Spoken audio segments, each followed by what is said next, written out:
Hello, good day. My name is Edelisa Escala and welcome to my podcast. Today, we're discussing about social dilemma. There is an undeniable connection between recent occurrences in the world and the social media.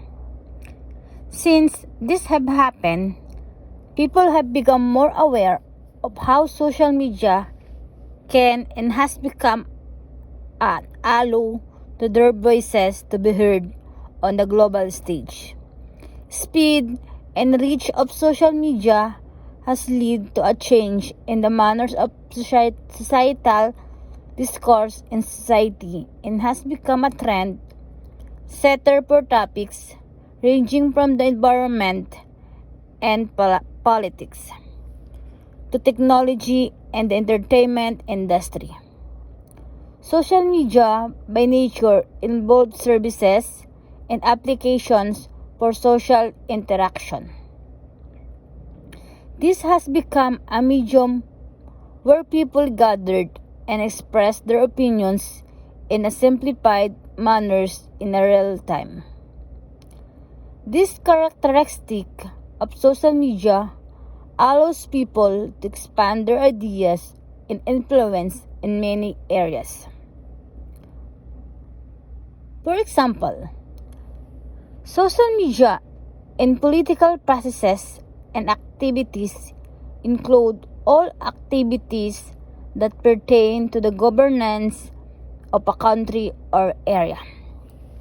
This includes political organization, global politics, political corruption, political parties, and political values.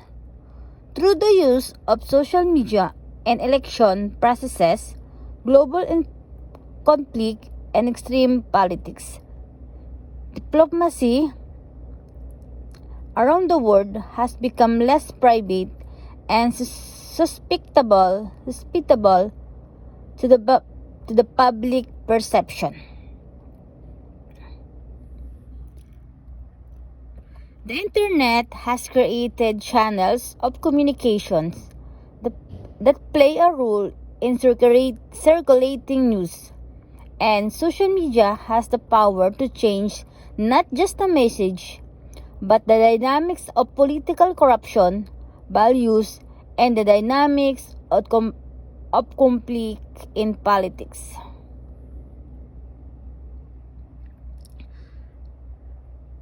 Five things I learned after watching the film Social Dilemma.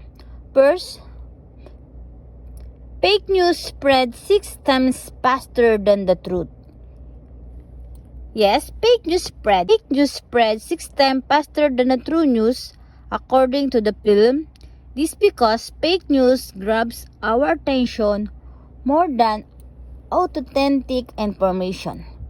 Fake news items usually have a higher emotional content and contain unexpected information, which inevitably means that they will be shared and reposted more often. 2. To be conscious of what we are doing on social media. It is therefore very important to understand what is and what is not acceptable to post on platforms that are public. Be cautious about the apps, quizzes, games, etc. that you allow to link to your social media profiles. These apps may be collecting personal information about you beyond your email address. Number 3, addiction is built into the design of social networking site. The Social Dilemma point out that many social networks exploit human weakness by designing with something called positive intermittent reinforcement in mind. Number 4, internet usage is being tracked and recorded to deliver engaging advertisement. Every single action you take is carefully monitored and recorded. Exactly. What imagine you stop and look at for how you look at it. The artificial intelligence employed by social media apps take note of what a user like and dislike to algorithmically keep individuals involved in their news feed. If a person express interest in political party, meme, or cat video, that all track this information and continues to provide the user with similarly engaging content.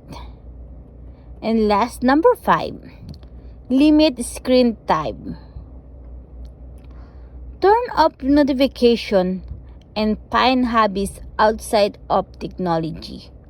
Instead of quitting social media completely, it might be easier for individuals to take small steps toward freeing themselves from technology, like eliminating late night social media usage and limiting browser tracking. Students and young adults should prioritize what they use their phones for and consider finding a hobby that requires time spent away from technology, like taking up a sport or artistic craft. If you're not paying for the product, you are the product. Be aware of what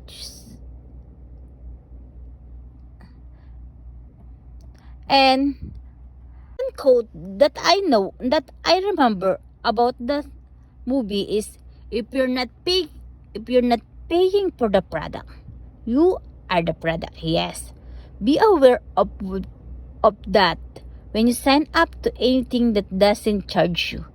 Think about how they're making money and why it's pretty for you to use. On these social platforms, how people are the products and our attention is being sold to advertiser. It's not always bad, but you need to be aware of what you're selling in order to access their services for free.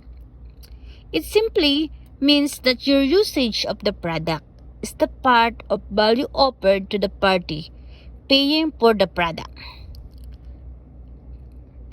The social dilemma focuses on how big social media companies manipulate users by using algorithms that encourage addiction to their platforms. It always shows fairly accurately how platforms harvest personal data to target users with ads and have so far gone largely unregulated. The film attempts to expose the ways in which technology giants have manipulated human psychology to influence how we behave. And if you think that sounds absolutely terrifying, you'll be right. What can we do to protect ourselves from its manipulation? What can we do to fix it? First, you can do your part. First, you can do your part to protect yourself and your family by developing healthy social media habits. Do things like limit your screen time, turn off notification, know what tasks you want to complete on social media, and don't get sucked into an infinite scroll. And when people media is making you feel anxious, or depressed, take a break. Secondly, call for social media regulation. Right now, there are few recent regulations focused on data privacy. It starts addiction to platforms, manipulation of humans, impersonation, and identify hacking truth in content, as well as the ethical measures as well as the ethical measures that need to be in place in order for platforms to function with integrity. Finally, we can wait for social media companies to incinerate their bad parts, the parts that make them the most money. Or we can collect action to capture our attention. Start with us.